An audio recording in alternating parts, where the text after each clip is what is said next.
Hello friends, Rajeshri Pawar with you. In the previous video, we had seen our second lesson, An Encounter of a Special Kind by Tapan Mukherjee. But a little bit portion of this lesson is remaining. Before we start our lesson, the remaining part, we are going to see a short review of this lesson through this video. We know student, we had seen that the author was deeply engrossed in the book. Suddenly he heard some noise, but first he ignored it. But soon the voice became louder and aggressive, and the cacophony created louder. As the disturbance grew closer, curiosity got the better of him. Leaving the book aside, he rushed to veranda. What was going on? The author glanced towards the clubhouse. He saw something horrible. A big male langur holding baby langur and cruelly beating with an intention of killing. The mother became only helpless. As that time, without losing any time, the author attacked on the male langur. Continually attacked. The dogs on their part raised their pitch of cry. At that time, the baby langur dropped from sloping roof over the veranda. The author's father gave the baby first aid and stopped bleeding. He was relieved to see the baby breathing. Splashes of cold water made baby move, and after few shaky attempts, he sat up. His mother also looking langur, closely monitoring that no harm was done to child. Authors also know the presence of mother, so he opened the door of the coop to allow her mother access to her baby. Now students, we are going to see our next part, means some remaining passage. First we read the passage full, then discuss the difficult word, and then see the Marathi translation. Now all of you listen carefully. For a few seconds, the mother langur looked straight into my eyes. Even today, I cannot forget that looks in her eyes, showering silent gratitude on me for saving her child. I was overwhelmed by the emotion, the sentiment, and the way she said thanks to me. There sat a universal mother holding a stricken child in her lap. Then in a flash, she jumped with her baby, clinging to her belly, and reached our kitchen room. She surveyed the area for the vicious male langur and then leaped away in the direction opposite to the place of the violent encounter. Now students, in this passage, we are seeing three highlighted words. First word universal, second stricken, and third last vicious. Now we see the meaning of these three words. First word stricken. S-T-R-I-C-K-E-N. Stricken, to be hit hard and suffer. In Marathi आपण मराठीत त्याला म्हणू शकतो जर्जर होणे. Universal, UNIVERSAL. Universal, it means existing everywhere or involving everywhere. वैश्विक, मराठीत या शब्दाचा अर्थ होतोय वैश्विक. लास्ट वर्ड आहे VICIOUS, vicious. Vicious, it means evil, wicked. मराठीत ज्याला म्हणतात दृष्ट. तो जो मेल लंगूर आहे तो अत्यंत दृष्ट आहे. नाव we see our passage. For a few seconds the mother langur looked straight into my eyes. आपण आधीच्या भागात बघितलं की लेखक मोठ्या कष्टाने त्या बेबी लंगूरला वाचवतो. वाचवल्यानंतर त्याच्यावरती फर्स्ट एड करतो. त्याला केळी खायला देतो आणि त्याच्या आईला देखील कूपमध्ये येऊ देतो. लेखकाने केलेली ही मदत व्यक्त करण्यासाठी ती आई जी आहे ती लेखकाच्या डोळ्यात बघते, म्हणजेच नॅरेटरच्या डोळ्यात बघते. Even today I cannot forget that look in her eyes. आजही ती ज्या भावनेने माझ्याकडे बघत होती ते मी विसरू शकलेलं नाही आहे. Showering silent gratitude on me for saving her child. Gratitude म्हणजेच कृतज्ञता. शॉवरिंग म्हणजे वर्षा होणे. त्या नजरेतून ती फक्त कृतज्ञता व्यक्त करत होती. मनुष्य प्राणी फार भाग्यवान आहे. जर त्याला कोणी मदत केली तर आपण भाषेचा वापर करून आपली भावना व्यक्त करतो. पण प्राण्याजवळ मानवी भाषा नाही आहे. मग आपल्याला केलेली मदत, ती कृतज्ञता तो त्याच्या नजरेतून व्यक्त करतो. त्याच नजरेतून त्याने त्याची भावना व्यक्त केली आहे, अशी भावना जी लेखक आजही विसरलेला नाही. I was overwhelmed by the emotion. Overwhelmed होणे म्हणजेच भारावून जाणे. त्या भावनेने, त्या इमोशन्सने लेखक सेंटिमेंट झाला आहे.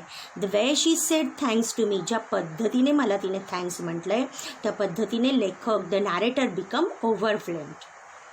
There sat a universal mother holding a stricken child in her lap. एक वैश्विक, आईचं प्रेम हे जगातलं वैश्विक आहे, युनिव्हर्सल आहे. अशा युनिव्हर्सल पद्धतीने तिने आपला जो स्ट्रिकन चाइल्ड आहे, स्ट्रिकन चाइल्ड म्हणजे जो अटॅक केलेला बेबी लंगूर आहे, स्ट्रिकन म्हणजे जर्जर झालेला, जखमी झालेला, दुःखी झालेला, त्याला मिठी मारून बसलेली आहे. Then in a flash she jumped with her baby clinging to her belly and reached our kitchen room. आणि काही क्षणात, फ्लॅश, वीज चमकावी तशी अगदी क्षणातच तिने आपल्या पिलाला बेलीजवळ, बेली मीन्स स्टमक, पोटाजवळ घट्ट पकडलेलं आहे आणि छतावरती ती उडी मारून गेली. शी सर्वेड द एरिया. संपूर्ण एरियाचा तिने सर्वे केला आहे, म्हणजेच पाहणी केली. फॉर द विशियस मेल लंगूर. काय पाहते ती की विशियस मेल लंगूर कुठे दिसतो आहे का. तो जो अटॅक केलेला एव्हल, दृष्ट असा मेल आहे तो कुठे दिसतोय का, सर्वे तिने केला. Then left away in the direction opposite to the place of the violent encounter.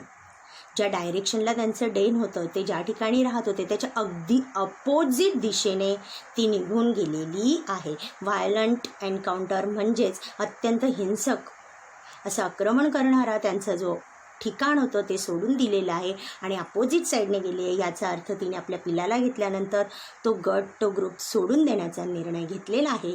हे या ॲक्शनमधून आपल्याला लक्षात येतं. Now student, we see the next passage. First we read. All of you listen carefully. The brief meeting with the mother and the baby langur convince me that interspecies communication and mutual trust is indeed a reality, and should anyone strike the right chord, the relationship hums into action.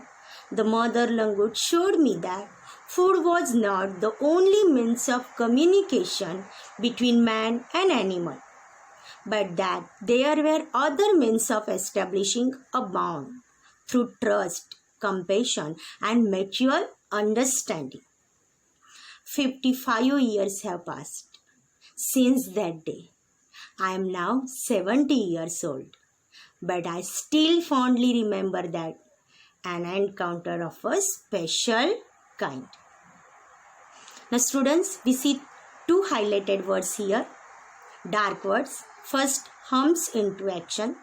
Second, compassion, COMPASSION, and one underlined word, interspecies. We see the meaning of these words. First word, interspecies. INTERSPECIES. Interspecies, between the two species. दोन प्रजातींमध्ये, म्हणजेच परस्परांमध्ये होणारा संवाद, संभाषण असंही आपण म्हणू शकतो. अंतरपरस्पर होणारा, दोन प्रजातीमध्ये होणारा, जसा या ठिकाणी लेखक आणि प्राण्यांमध्ये किंवा त्या मदर लंगूरमध्ये झालेला जो संवाद आहे त्याच्यासाठी हा वर्ड वापरलेला आहे. Now next word, hums into action. HUMSINTOACTION. Hums into action, becomes active. Active होणे या ठिकाणी खरा अर्थ घेतला आहे बोलका होणे. लास्ट वर्ड आहे compassion.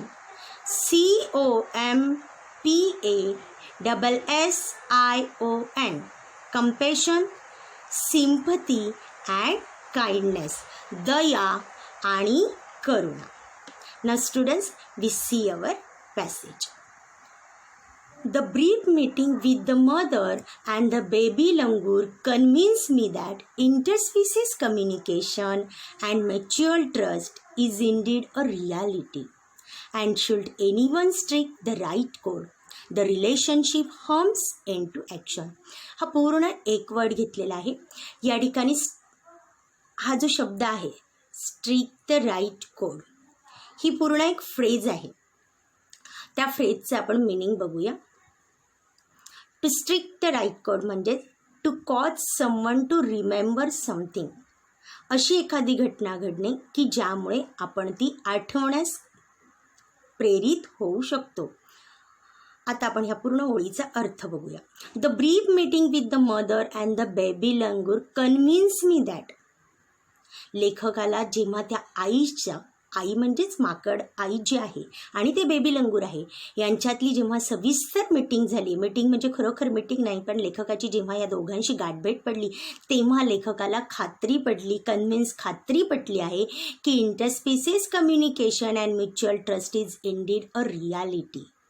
Should strike the right कोड, the relationship hums into action. Hums into action, बोलके होणे.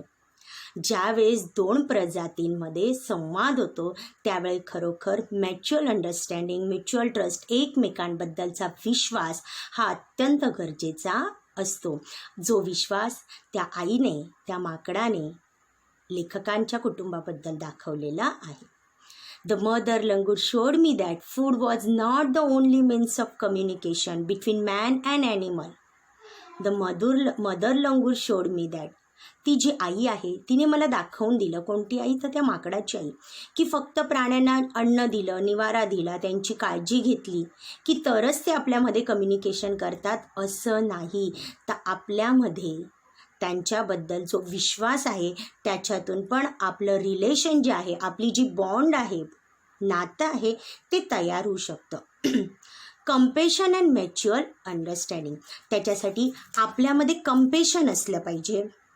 कंपेशन असलं पाहिजे म्हणजेच काय, तर प्राण्यांबद्दल आपल्या मनात दया असली पाहिजे, त्यांच्याबद्दल मॅच्युअल अंडरस्टँडिंग असली पाहिजे, त्यांना आपण समजून घेतलं पाहिजे. 55 years have passed since that day. ही जी घटना लेखकाने आज आपल्याला त्याच्या लिखाणातून सांगितली, ती घटना घडून 55 years पास झालेले आहे. 55 वर्ष त्या घटनेला झालेले आहे. आय एम नाव 70 years old. लेखक सांगतोय, नॅरेटर सांगतो की आता मी 70 yearsचा आहे. 70 वर्षाचा लेखक आहे. 55 वर्षापूर्वीची गोष्ट जशीच्या तशी लिहित आहे. याचा अर्थ आपल्याला लक्षात येईल की लेखकाच्या मनात त्या प्रसंगाने किती खोल असा प्रभाव, कायमस्वरूपीचा प्रभाव पाडलेला आहे. म्हणून लेखक म्हणतो, but I still fondly remember. मला आजही ती घटना आठवते. And encounter of a special kind. कुठली? अत्यंत विचित्र अशा पद्धतीशी अचानक पडलेली गाठभेट. धन्यवाद. आपला लेसन जो आहे तो या ठिकाणी पूर्ण झालेला आहे. थँक्यू.